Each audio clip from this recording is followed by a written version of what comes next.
ಶುಭೋದಯ. ಇಂದಿನ ನಮ್ಮ ಆಳವಾದ ಚರ್ಚೆಗೆ ಎಲ್ಲರಿಗೂ ಸ್ವಾಗತ. ಇಂದು ನಾವು ಪ್ರಭುವಿನ ಸ್ನಾನದೀಕ್ಷೆ ಅನ್ನೋ ವಿಷಯದ ಬಗ್ಗೆ ಗಮನಹರಿಸುತ್ತಿದ್ದೇವೆ. ನಮಸ್ಕಾರ. ಇದು ಕ್ರೈಸ್ತ ಧರ್ಮದಲ್ಲಿ ಒಂದು ಅತಿ ಮುಖ್ಯವಾದ ಘಟನೆ. ಆದ್ರೆ ಸಾಮಾನ್ಯವಾಗಿ ನಾವು ಇದನ್ನ ಆ ಒಂದು ದೃಶ್ಯಕ್ಕೆ ಸೀಮಿತಗೊಳಿಸ್ಬಿಡ್ತೀವಿ.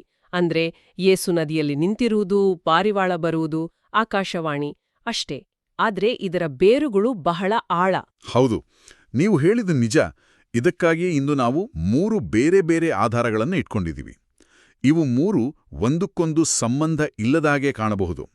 ಒಂದು, ಯೇಸುವಿಗಿಂತ ನೂರಾರು ವರ್ಷಗಳ ಹಿಂದೆ ಬರೆದ ಯೆಶಾಯನ ಗ್ರಂಥದ ಒಂದು ಕವಿತೆಯಂತಿರುವ ಭಾಗ.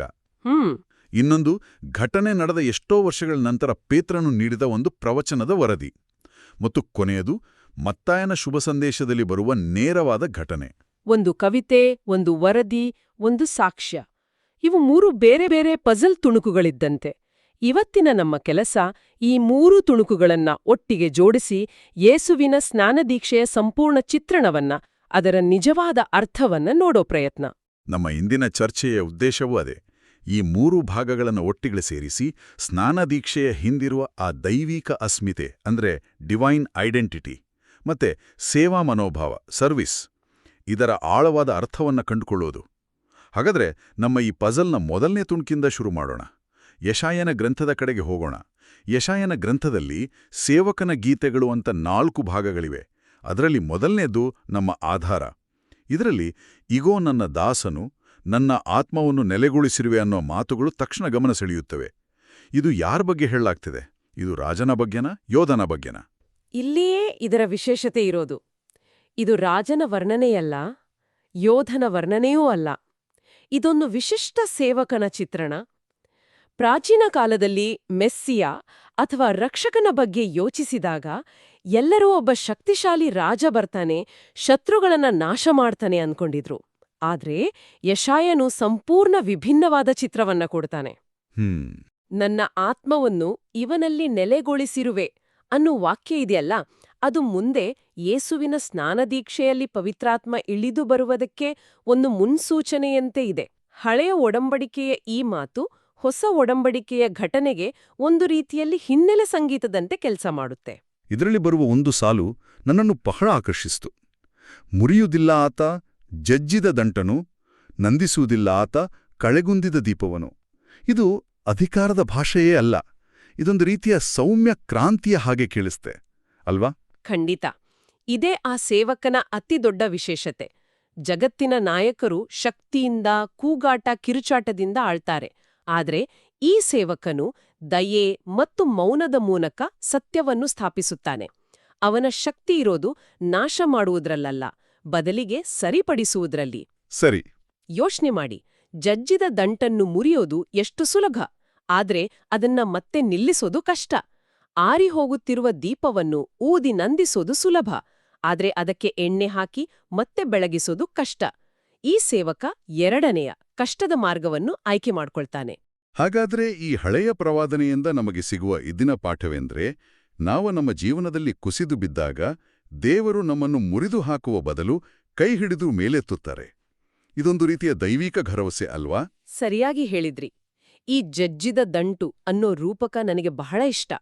ಯಾಕಂದ್ರೆ ಇವತ್ತಿನ ಒತ್ತಡದ ಜಗತ್ತಿನಲ್ಲಿ ನಮ್ಮಲ್ಲಿ ಎಷ್ಟು ಜನ ಆ ರೀತಿ ಅನುಭವಿಸುವುದಿಲ್ಲ? ಕೆಲಸದ ಒತ್ತಡ, ಸಂಬಂಧಗಳ ಸಮಸ್ಯೆ, ಆರೋಗ್ಯದ ಚಿಂತೆ, ಹೀಗೆ ನಾವು ಜಜ್ಜಿದ ದಂಟಿನಂತ ಆದಾಗ ದೇವರು ನಮ್ಮನ್ನು ಬಿಸಾಡುವುದಿಲ್ಲ, ಬದಲಿಗೆ ಸರಿಪಡಿಸಲು ಪ್ರಯತ್ನಿಸ್ತಾರೆ ಅನ್ನೋ ಭರವಸೆ ಇದೆಯಲ್ಲ, ಅದು ಬಹಳ ದೊಡ್ಡದು. ದೌರ್ಬಲ್ಯವನ್ನು ತಿರಸ್ಕರಿಸುವ ಜಗತ್ತಿನಲ್ಲಿ ದೌರ್ಬಲ್ಯವನ್ನು ಅಪ್ಪಿಕೊಳ್ಳುವ ದೇವರ ಚಿತ್ರಣ ಇದು. ಹಾಗಾದ್ರೆ ಈ ಸೇವಕನ ಕೆಲಸ ಕೇವಲ ಒಂದು ಜನಾಂಗಕ್ಕೆ, ಅಂದ್ರೆ ಇಸ್ರೇಲ್ರಿಗೆ ಮಾತ್ರ ಸೀಮಿತವಾಗಲ್ಲ, ಸರಿತಾನೆ? ಯಾಕಂದ್ರೆ ಮುಂದೆ ರಾಷ್ಟ್ರಗಳಿಗೆ ಬೆಳಕಾಗಿ ಬರ್ತಾನೆ ಅಂತಾನೂ ಹೇಳಲಾಗಿದೆ. ಹೌದು, ಇದು ಮತ್ತೊಂದು ಪ್ರಮುಖ ಅಂಶ. ಅವನ ಕಾರ್ಯಕ್ಷೇತ್ರ ಇಡೀ ಜಗತ್ತು, ರಾಷ್ಟ್ರಗಳಿಗೆ ಬೆಳಕಾಗಿ ಮತ್ತು ಜನರಿಗೆ ಒಡಂಬಡಿಕೆಯಾಗಿ ಬರ್ತಾನೆ ಅಂತ ಸ್ಪಷ್ಟವಾಗಿ ಹೇಳಲಾಗಿದೆ. ಕುರುಡರಿಗೆ ಕಣ್ಣು ಕೊಡುವುದು, ಬಂದಿಗಳನ್ನು ಸೆರೆಯಿಂದ ಬಿಡಿಸುವುದು, ಇವೆಲ್ಲವೂ ಕೇವಲ ದೈಹಿಕ ಕ್ರಿಯೆಗಳಲ್ಲ. ಅವು ಅಜ್ಞಾನದ ಕತ್ತಲೆಯಿಂದ ಜ್ಞಾನದ ಬೆಳಕಿಗೆ ತರುವ, ಪಾಪದ ಬಂಧನದಿಂದ ಬಿಡುಗಡೆಗೊಳಿಸುವ ಆಧ್ಯಾತ್ಮಿಕ ಬಿಡುಗಡೆಯ ಸಂಕೇತಗಳಾಗಿವೆ. ಓಕೆ, ಯೆಶಾಯನು ನಮಗೆ ಒಬ್ಬ ಸೌಮ್ಯ, ಗುಣಪಡಿಸುವ ಮತ್ತು ಇಡೀ ಜಗತ್ತಿಗೆ ಸೇರಿದ ಸೇವಕನ ಚಿತ್ರವನ್ನು ಕೊಟ್ರು. ಇದೊಂದು ಸುಂದರವಾದ ಭರವಸೆ. ಆದರೆ ಈ ಭರವಸೆ ನಿಜವಾಗಿಯೂ ಕಾರ್ಯರೂಪಕ್ಕೆ ಬಂದಿತಾ? ಈ ಎಲ್ಲರಿಗೂ ಬೆಳಕು ಎಂಬ ಕಲ್ಪನೆ ಹೇಗೆ ಜಾರಿಗೆ ಬಂತು? ಈಗ ನಾವು 100 ವರ್ಷ ಮುಂದೆ ಹೋಗಿ ಆ ಸೇವಕನ ಸಂದೇಶ ಜಗತ್ತಿಗೆ ಹೇಗೆ ತಲುಪಿತು ಅನ್ನೋದನ್ನ ನೋಡೋಣ. ಇಲ್ಲಿ ಪೇತ್ರನ ಪಾತ್ರ ಬಹಳ ಮುಖ್ಯವಾಗತ್ತೆ. ನೀವು ಕೇಳಿದ ಪ್ರಶ್ನೆ ನಮ್ಮನ್ನು ನೇರವಾಗಿ ಎರಡನೇ ಆಧಾರಕ್ಕೆ ಅಂದ್ರೆ ಪ್ರೇಷಿತರ ಕಾರ್ಯಕಲಾಪಗಳಿಗೆ ಕರೆದೊಯ್ಯುತ್ತೆ. ಇಲ್ಲಿ ನಡೆಯುವ ಘಟನೆ ಕ್ರೈಸ್ತ ಇತಿಹಾಸದಲ್ಲಿ ಒಂದು ದೊಡ್ಡ ತಿರುವು. ಅಲ್ಲಿಯವರೆಗೂ ಯೇಸುವಿನ ಸಂದೇಶ ಪ್ರಮುಖವಾಗಿ ಯಹೂದಿಯರಿಗೆ ಸೀಮಿತವಾಗಿತ್ತು. ಪೇತ್ರನು ಒಬ್ಬ ಕಟ್ಟಾ ಯಹೂದಿ. ಅವನು ಅನ್ಯಜನಾಂಗದವನಾದ ಕೊರ್ನೇಲಿಯಪ್ಪನ ಮನೆಗೆ ಹೋಗುವುದೇ ಒಂದು ದೊಡ್ಡ ನಿಯಮ ಉಲ್ಲಂಘನೆ. ಅಂದ್ರೆ ಆ ಕಾಲದಲ್ಲಿ ಅದು ಒಂದು ದೊಡ್ಡ ಸಾಮಾಜಿಕ ಮತ್ತು ಧಾರ್ಮಿಕ ನಿಷೇಧವನ್ನು ಮುರಿಯುವ ಹಾಗೆ ಅಲ್ವಾ? ಖಂಡಿತ. ಅದು ಒಂದು ದೊಡ್ಡ ತಡೆಯನ್ನು ಮುರಿಯುವಂತಿತ್ತು. ಕೊರ್ನೇಲಿಯಪ್ಪನ ಮನೆಯಲ್ಲಿ ನಿಂತು ಅವನು ಹೇಳುವ ಮೊದಲ ಮಾತು, ದೇವರು ಪಕ್ಷಪಾತಿಯಲ್ಲ, ಈ ವಿಷಯ ನನಗೆ ಈಗ ಕ್ಲಿಯರ್ ಆಗಿ ಗೊತ್ತಾಯ್ತು ಎಂಬುದು. ಇದು ಅವನ ವೈಯಕ್ತಿಕ ಪರಿವರ್ತನೆಯ ಕ್ಷಣ ಮತ್ತು ಕ್ರೈಸ್ತ ಧರ್ಮದ ದೃಷ್ಟಿಕೋನ ಬದಲಾದ ಕ್ಷಣ. ಅವನ ಮನಸ್ಸಿನಲ್ಲಿದ್ದ ಒಂದು ಗೋಡೆ ಅಲ್ಲಿ ಬೀಳುತ್ತೆ. ಅಂದ್ರೆ ದೇವರ ಪ್ರೀತಿ ಮತ್ತು ರಕ್ಷಣೆ ಕೇವಲ ಒಂದು ಜಾತಿಗೆ, ಒಂದು ಸಂಸ್ಕೃತಿಗೆ ಸೀಮಿತವಲ್ಲ ಎಂಬುದು ಅವನಿಗೆ ಆಗ ಹೊಳೆದಿತ್ತು. ನಿಖರವಾಗಿ. ದೇವರಿಗೆ ಭಯಪಟ್ಟು ಸತ್ಪುರುಷನಾಗಿ ಬಾಳುವವನು ಯಾವ ಜನಾಂಗದವನೇ ಆಗಿರ್ಲಿ, ಅವನು ಅವರ ಮೆಚ್ಚುಗೆಗೆ ಪಾತ್ರನಾಗುತ್ತಾನೆ ಎಂಬ ಮಾತು ಕ್ರೈಸ್ತ ಧರ್ಮದ ಸಾರ್ವತ್ರಿಕತೆಯನ್ನ, ಯೂನಿವರ್ಸಾಲಿಟಿ ಅಂತ ಹೇಳ್ತೀವಲ್ಲ, ಅದನ್ನ ಎತ್ತಿ ತೋರ್ಸುತ್ತೆ. ಯೆಶಾಯನ ಪ್ರವಾದನೆಯಲ್ಲಿದ್ದ ರಾಷ್ಟ್ರಗಳಿಗೆ ಬೆಳಕು ಎಂಬ ಪರಿಕಲ್ಪನೆ ಇಲ್ಲಿ ಪೇತ್ರನ ಮೂಲಕ ಕಾರ್ಯರೂಪಕ್ಕೆ ಬಂದಿರುವುದನ್ನ ನಾವು ನೋಡ್ಬೋದು. ಪೇತ್ರನು ತನ್ನ ಪ್ರವಚನದಲ್ಲಿ ಯೇಸುವಿನ ಬಗ್ಗೆ ಹೇಗೆ ವಿವರಿಸ್ತಾನೆ? ಅವನು ಒಳಿತು ಮಾಡುತ್ತಾ ಸಂಚರಿಸಿದ್ರು ಅಂತ ಹೇಳ್ತಾರೆ. ಆದರೆ ಅದು ತುಂಬ ಸಾಮಾನ್ಯವಾದ ಮಾತಲ್ವಾ? ಯಾರು ತಾನೇ ಕೆಟ್ಟದ್ದು ಮಾಡಬೇಕು ಅಂದ್ಕೊಳ್ತಾರೆ? ಇಲ್ಲಿ ಪೇತ್ರನು ಹೇಳುತ್ತಿರುವ ಒಳಿತು ಯಾವುದು? ಅದಕ್ಕೇನು ವಿಶೇಷ ಅರ್ಥವಿದೆ? ಬಹಳ ಒಳ್ಳೆ ಪ್ರಶ್ನೆ. ಇಲ್ಲಿ ಒಳಿತು ಅಂದ್ರೆ ಕೇವಲ ದಾನ ಧರ್ಮ ಮಾಡುವುದಲ್ಲ. ಯೇಸುವಿನ ಸೇವೆಯನ್ನ ಪೇತ್ರನು ಸಂಕ್ಷಿಪ್ತವಾಗಿ ವಿವರಿಸ್ತಾನೆ. ಮೊದಲಿಗೆ ಯೇಸು ಪವಿತ್ರಾತ್ಮರಿಂದಲೂ ದೈವಶಕ್ತಿಯಿಂದಲೂ ಅಭಿಷಿಕ್ತರಾಗಿದ್ರು ಅಂತಾನೆ. ಈ ಅಭಿಷೇಕ ಅನ್ನೋ ಪದ ಯೆಶಾಯನಲ್ಲಿ ನಾವು ನೋಡಿದ ನನ್ನ ಆತ್ಮವನ್ನು ನೆಲೆಗೊಳಿಸಿರುವೆ ಎಂಬುದಕ್ಕೆ ನೇರವಾದ ಸಂಪರ್ಕ. ಆ ಅಭಿಷೇಕದ ಫಲವೇ ಈ ಒಳಿತು. ಹಾಗಾದ್ರೆ ಆ ಒಳಿತು ಅಂದ್ರೆ ಏನು? ಪೇತ್ರನ ಪ್ರಕಾರ ಆ ಒಳಿತು ಅಂದ್ರೆ ಪಿಶಾಚಿ ಪೀಡಿತರಾದವರನ್ನು ಸ್ವಸ್ಥಪಡಿಸುತ್ತಾ ಸಂಚರಿಸಿದರು ಎಂಬುದು. ಅಂದ್ರೆ ಜನರ ನೋವು, ಸಂಕಟವನ್ನು, ಬಂಧನಗಳನ್ನು ದೂರ ಮಾಡುವುದು. ಅದು ದೈಹಿಕ ಕಾಯಿಲೆಯಾಗಿರಬಹುದು, ಮಾನಸಿಕ ಯಂತ್ರಣೆಯಾಗಿರಬಹುದು, ಅಥವಾ ಸಾಮಾಜಿಕ ಬಹಿಷ್ಕಾರವಾಗಿರಬಹುದು. ಯೇಸುವಿನ ಒಳಿತು ಒಂದು ಕ್ರಿಯಾತ್ಮಕ ಬಿಡುಗಡೆ ನೀಡುವ ಶಕ್ತಿಯಾಗಿತ್ತು.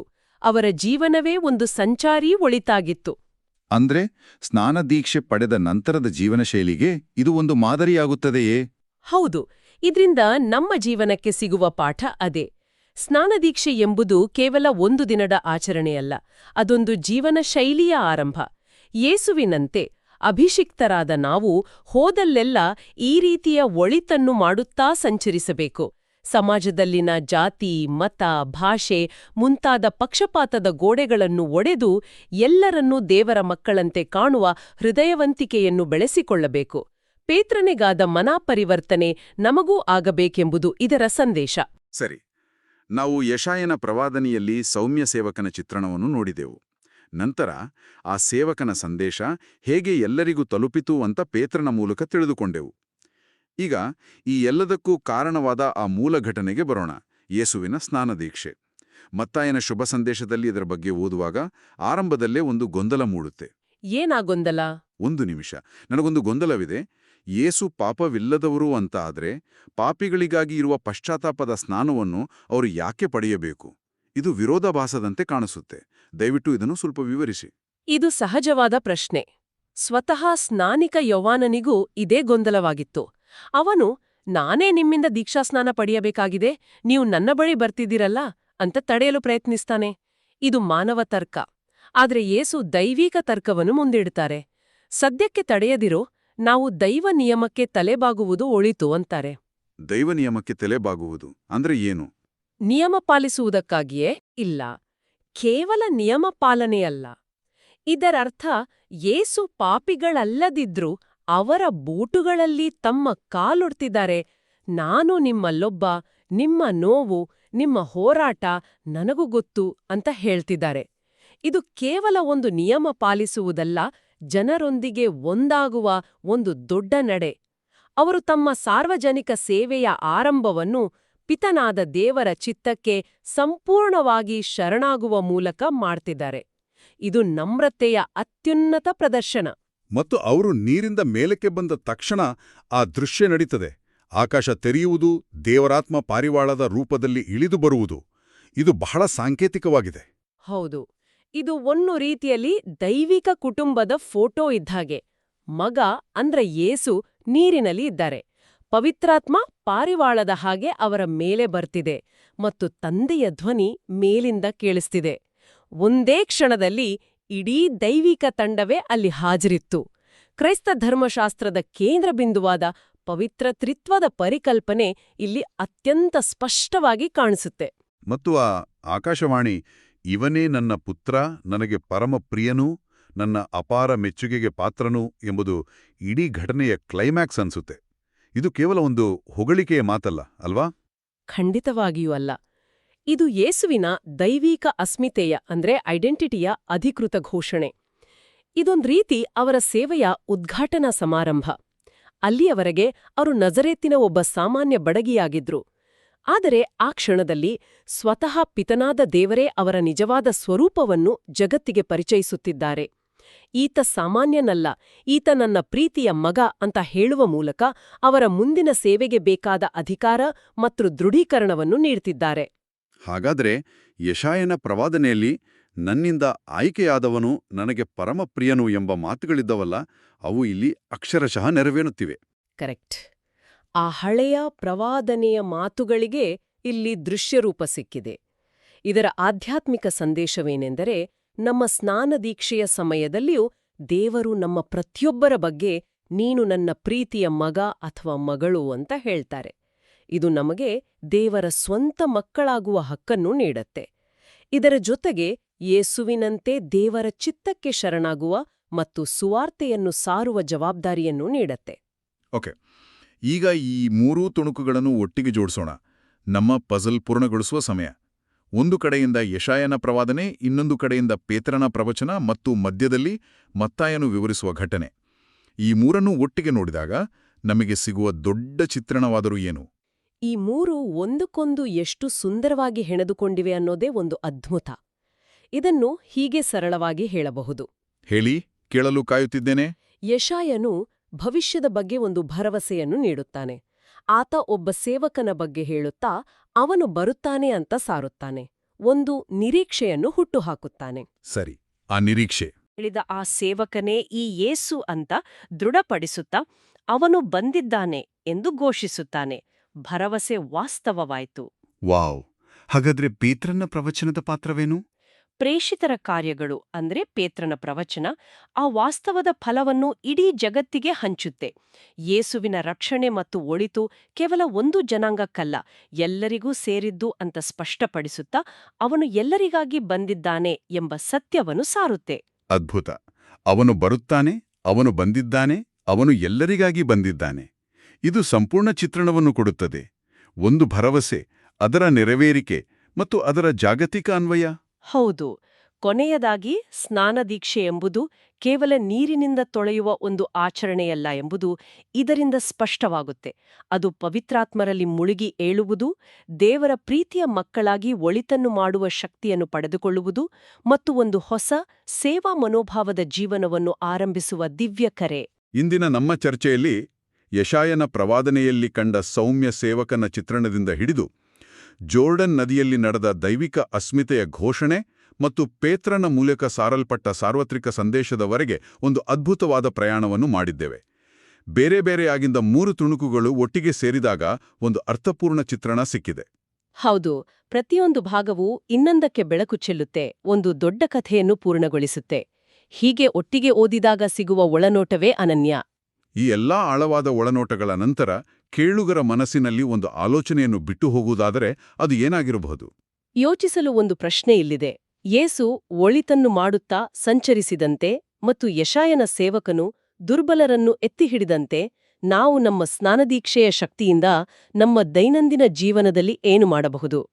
ನಮ್ಮ ಸುತ್ತಮುತ್ತಲಿರುವ ಜಜ್ಜಿದ ದಂಟನ್ನು ಅಂದ್ರೆ ನಮ್ಮ ಕುಟುಂಬದಲ್ಲಿ, ಕೆಲಸದ ಸ್ಥಳದಲ್ಲಿ, ಸ್ನೇಹಿತರ ವಲಯದಲ್ಲಿ, ನೋವಿನಲ್ಲಿರುವ ಕುಗ್ಗಿಹೋಗಿರುವ ವ್ಯಕ್ತಿಯನ್ನು ನಾವು ಹೇಗೆ ಎತ್ತಿ ಹಿಡಿಯಬಹುದು?